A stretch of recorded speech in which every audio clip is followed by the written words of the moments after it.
Before I go into this tragic segment, however, I do like to acknowledge some of the comments in the chat, mainly from Manzano. And he mentions how the Heat had Milwaukee, Boston, and New York's number during the season as they just got injured, and claims that the Miami Heat were the most injured team in the playoffs, which I disagree with. I actually think that the Milwaukee Bucks were the most injured team in the playoffs because they ended up losing not just Giannis Antetokounmpo, but also Damian Lillard. And those are the two most important players on the team. And without them, the Milwaukee Bucks weren't going to win anything and weren't going to go that much farther in the postseason than they already did. And that's just my opinion. And he also said Orlando. I did mention Orlando. They did make the postseason, and they're most likely going to make the postseason once again. They're probably going to get better, especially considering how Franz Wagner played in the Olympics. But again, you still have play-in spots, and you still have a chance to sort of fight for the right to compete in the playoffs, which I have a feeling the Miami Heat are going to do. When they're under the most pressure, when they're the underdogs in a lot of situations, they tend to prevail. So I wouldn't put it past any of them unless there is some off the court issues involving Jimmy Butler and the team.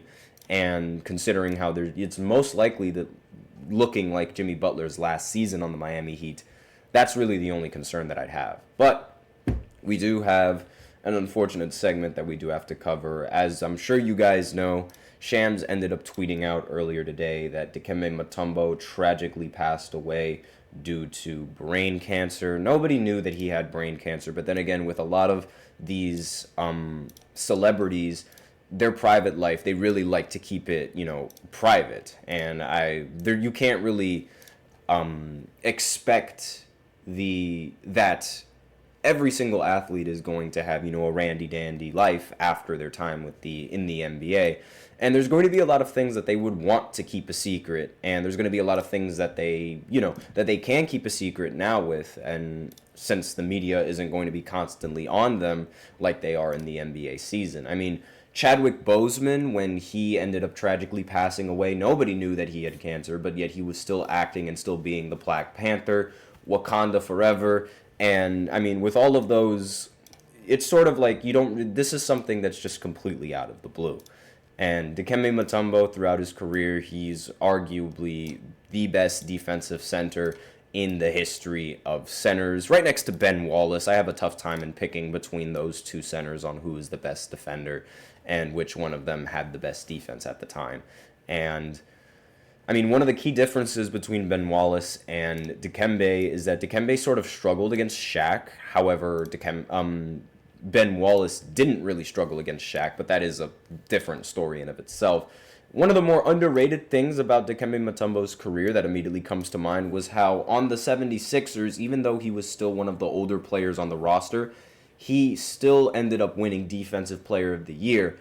And a lot of people, they like to say that Allen Iverson was sort of the only fighting force on the team and the only legitimate player on the 76ers roster, since he did win the MVP in 2001 and led the team to the finals. However, that isn't really the case. There were still other great role players on the team that ended up helping him get there that far, Dikembe Mutombo being one of them. And he is a rather underrated center, one center that doesn't really get talked about all that much, especially now, because of the shift in what teams focus now and what fans also focus now with the games. Right now, the game and the way basketball is being played is a little bit more offensively minded, as opposed to when Dikembe played, where there was a lot more emphasis on defense and being able to, play defense very, very efficiently. He had a very long career as well. His career was from 1991 all the way up to 2009.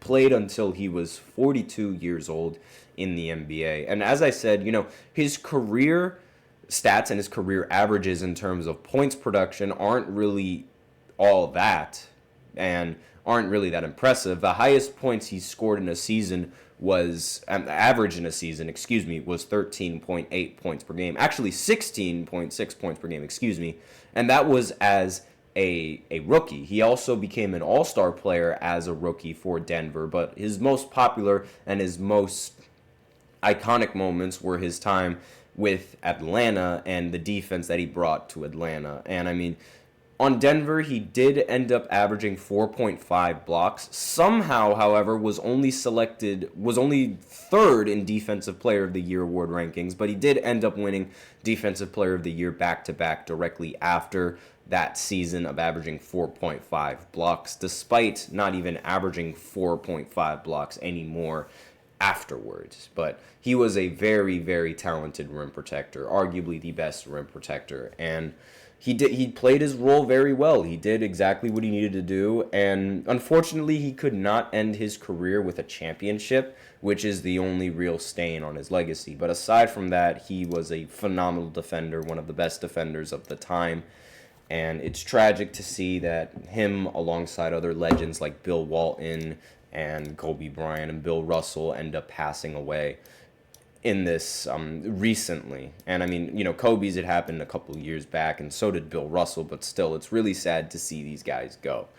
And Manzano's in the chat. He has some comments. He says, I think the reason why people don't give enough respect to Mutombo is he's one-dimensional and he couldn't score. He was only a blocker, and that's why people mainly focus on Allen Iverson. Yes, I understand that, but you need those one-dimensional players that are really good at that one thing, because that could bring your team tremendous value. I mean, look at Rudy Gobert. I mean, you say that he's also one-dimensional, yet his team is constantly ranked number one defensively. So despite the fact that he's one-dimensional, he does bring value to the team, and it is a crucial factor to the Timberwolves in winning, and also the Jazz in winning. It just cannot get done in the postseason because teams end up figuring out a way to exploit that. Meanwhile, on the offensive end, there's no real way that any of these kinds of defensive players can provide. It's down to the rest of the players to provide on the offensive side of the ball. And I understand the point of being one-dimensional, but he was very, very good at the defense that he played. So that can't be undervalued, and that can't be underestimated more than it should be. But yeah, that is a very interesting comment that you said, and I do agree with you on that. And Manzano also says, I'm not saying that he doesn't bring value to the team, but when you're so good at one thing and your team relies on versatility, what can you offer?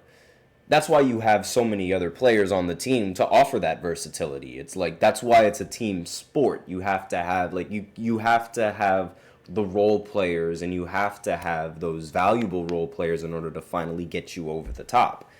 And that's sort of how the cookie crumbles. But that's all that I really have to say about this segment. I don't really want to dwell on it any more than I have to, because Dikembe is arguably the best defensive center in the history of defensive centers.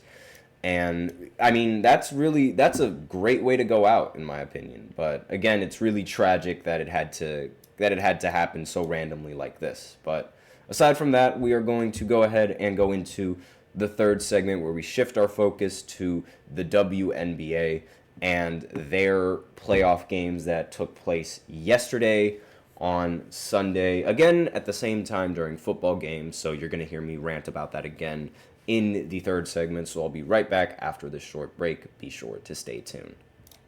Looking for your daily fix of sports talk without having to pay for it? GSMC Sports Network is available on YouTube. Just search GSMC Sports Network. Get your fix of daily sports talk shows on YouTube, absolutely free. NFL, college football, NBA, MLB, MMA, UFC, fantasy football, and so much more.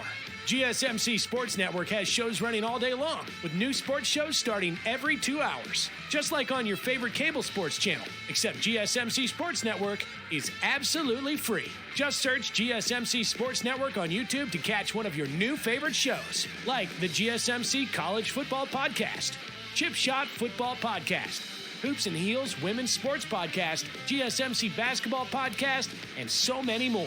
Check it out for yourself. GSMC Sports Network, now available on YouTube absolutely free. Search GSMC Sports Network on YouTube right now.